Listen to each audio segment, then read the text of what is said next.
So last week I woke up and I just hated my story and I wanted to throw it into trash. And I realized because it was very messed up. Because it's a hybrid of 3 short stories, and when I put it together, it was not very well connected. And so I took this book to help me.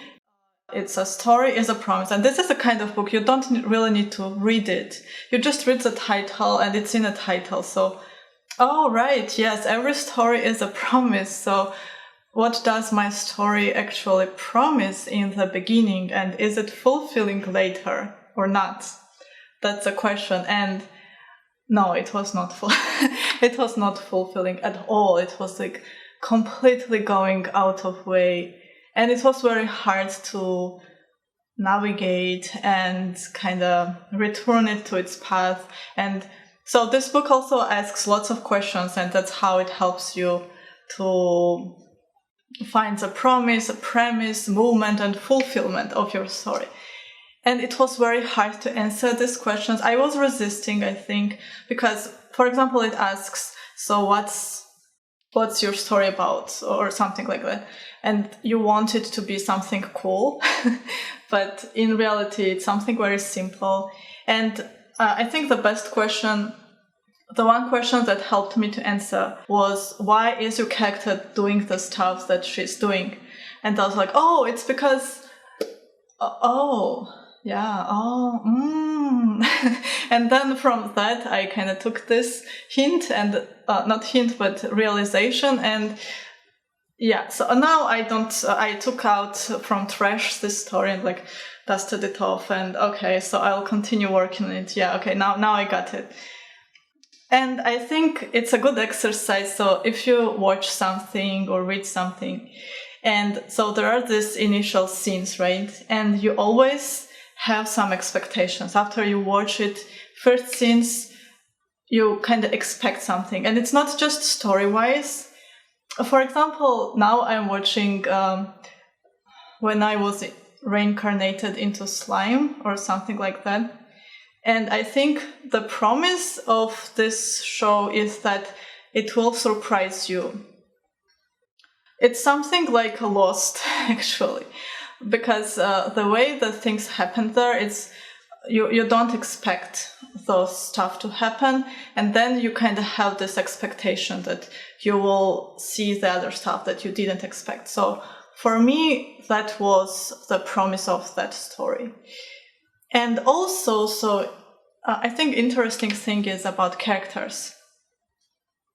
So some characters have a very strong introduction, and from latest ones that really like it was very affected me, it was Dazai from Bungo. Is it Bungo or Bango? I don't know. I'm sorry. Bungo Stray Dogs, and Guro from K Project. So both of these characters had a very strong introduction. And once you see them, you build some kind of expectations. You want to love these characters because you had this love of first sight, and then you want to continue. And I think with characters, it's easier to ask what you want these characters to happen and what you don't want to happen. So with Dazai, I was, is it Dazai or Dazai? Yeah. Pronunciations are very, I don't know. Source of insecurities.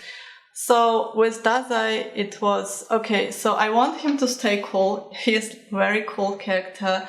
And I want him to remain his status because he was very smart, badass, strong in the beginning, and I don't want him to be easily beaten up later, and it turns out that, oh, he is actually weak and he needs to be saved by Kid, main character who just joined them or something like that.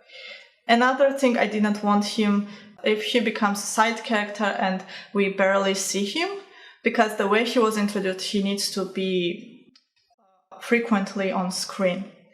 And what I want for him to happen, I wanted to see his vulnerable side, because, yeah, again, he was very cool, but I wanted to see him cry or break or something like that. So something emotional. And for Kuro, so Kuro also has a very good introduction, and I think why I had such high expectations for him, because it reminded me of Erza, who is my favorite character of all times. So anyway, he's a very strong swordsman, and he's very honorable and serious, and that's his comic side as well. And he also cooks. I mean, wow, like mind-blowing, right? And I kind of did not want same things to happen to him. I wanted him to stay strong and cool. And with Skype Project, it doesn't happen. They literally mop the floor with his face later. And he is very disrespected by other characters, especially like Neko, because later they spend lots of time together and you kind of expect that at least she will be nicer to him, but no. And it's like he is degraded to a house husband character. He's very emotionally dependent on main character, and he cooks and he is weak and nobody really like his status is very low.